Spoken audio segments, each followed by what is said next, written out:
பல்லாயிரம் ஆண்டுகளுக்கு முன்பு இன்றைய பாரதத்தின் நிலப்பரப்பு நாம் காண்பதை விட முற்றிலும் மாறுபட்டதாக இருந்தது.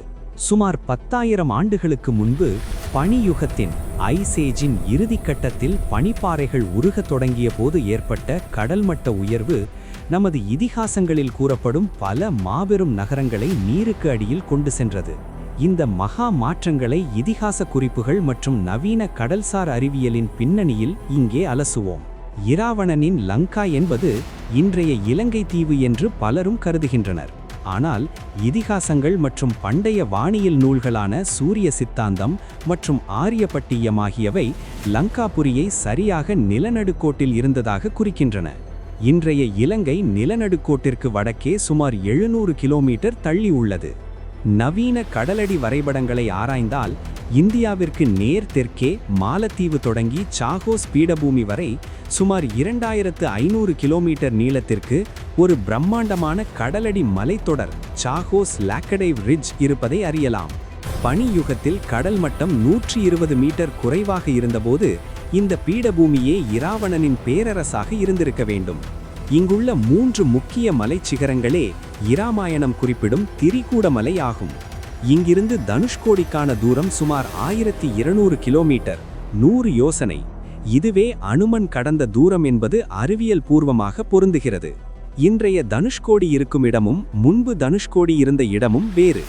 இன்றைய கன்னியாகுமரியிலிருந்து சுமார் 100 கிலோமீட்டர் தூரத்திற்கு அப்பால் முந்தைய தனுஷ்கோடி இருந்திருக்க வேண்டும். கபாடபுரம் பாண்டியர்களின் முத்து நகரம். இராமாயண காலத்தில் இன்றைய கன்னியாகுமரிக்கும் தெற்கே குமரிக்கண்டத்தின் ஒரு பகுதியாக பாண்டியர்களின் தலைநகரான கபாடபுரம் விளங்கியது. இது இன்றைய வங்காள விரிகுடா கடல் பகுதிக்கு உட்பட்ட கண்டச்செறிவில் கான்டினென்டல் ஷெல்ஃபில் அமைந்திருந்தது. வால்மீகி இராமாயணத்தில் சுக்ரீவன் வானர வீரர்களுக்கு வழிகாட்டும் போது முத்துக்களால் அலங்கரிக்கப்பட்ட கபாடபுரத்தின் அழகை விவரிக்கிறான். புவியியல் ரீதியாக பனிப்பாறைகள் உருகிய அந்த மெல்ட் வாட்டர் பல்ஸ் காலகட்டத்தில் இப்பகுதி செழிப்பான ஆறுகளையும் பஹ்ருலி, குமரி மற்றும் மலைகளையும் கொண்டிருந்தது. நவீன ஆய்வுகள் இப்பகுதியில் கடலுக்கு அடியில் ஆற்றுப்படுகைகள் மற்றும் நன்னீர் வண்டல் மண் படிவுகள் இருப்பதை உறுதி செய்துள்ளன. இராமாயண போரின் மிகச்சிறந்த பொறியியல் சாதனை நலசேது ஆகும். சுமார் 1200 கிலோமீட்டர் நீளமுள்ள இந்த பாலம் வெறும் 5 நாட்களில் கட்டி முடிக்கப்பட்டதாக இதிகாசம் கூறுகிறது. லட்சக்கணக்கில் வானர சேனைகள் இந்த பணியில் ஈடுபட்டதால் இது சாத்தியமாகி இருக்க வேண்டும். மிதக்கும் கற்கள். இப்பகுதியில் இருந்த கடலடி எரிமலைகள் சப்மெரின் வால்கேனோஸ் மூலம் கிடைத்த பியூமிஸ் எனப்படும் எடை குறைந்த எரிமலை கற்கள் பயன்படுத்தப்பட்டன. இவை நீரை விட அடர்த்தி குறைவானவை என்பதால் மிதக்கும் தன்மை கொண்டவை. வானர வீரர்கள் பிரம்மாண்டமான மரக்கட்டைகளை பாண்டூன் பிரிட்ஜ் ஸ்டைல் கற்களுடன் இணைத்து ஒரு நிலையான மிதக்கும் சாலையை உருவாக்கினர். கடல் மட்டம் குறைவாக இருந்ததால் பல இடங்களில் கடலடி மலைச்சிகரங்களை ரிட்ஜ் பீக்ஸ் மணல் மற்றும் பாளைகளால் நிரப்பி ஒரு காஸ்வே போல இந்த பாலம் அமைக்கப்பட்டிருக்க வாய்ப்புண்டு. ராவணனை வென்ற பிறகு புஷ்பக விமானத்தில் அயோத்தி திரும்பும்போது ராமர் முதலில் அந்த மாபெரும் பாலத்தை சீதைக்கு காட்டுகிறார். அதன் பிறகே கபாடபுரத்தை சுட்டிக்காட்டுகிறார். இதில் ஒரு நுணுக்கமான புவியியல் காரணம் ஒளிந்துள்ளது. பண்டைய நில வரைபடத்தின்படி ராமரின் பாலம் தொடங்கிய பண்டைய தனுஷ்கோடி பகுதி இன்றைய அரபிக்கடல் பக்கமும் பாண்டியர்களின் கபாடபுரம் வங்காள விரிகுடா பக்கமும் அமைந்திருந்தன.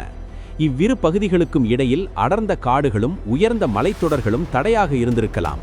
இதனால் தனுஷ்கோடியில் முகாமிட்டிருந்த இராமரால் கிழக்கு கடற்கரையோரம் இருந்த பாண்டிய மன்னனின் உதவியை எளிதில் நாட முடியாமல் போயிருக்கலாம். முடிவுரை.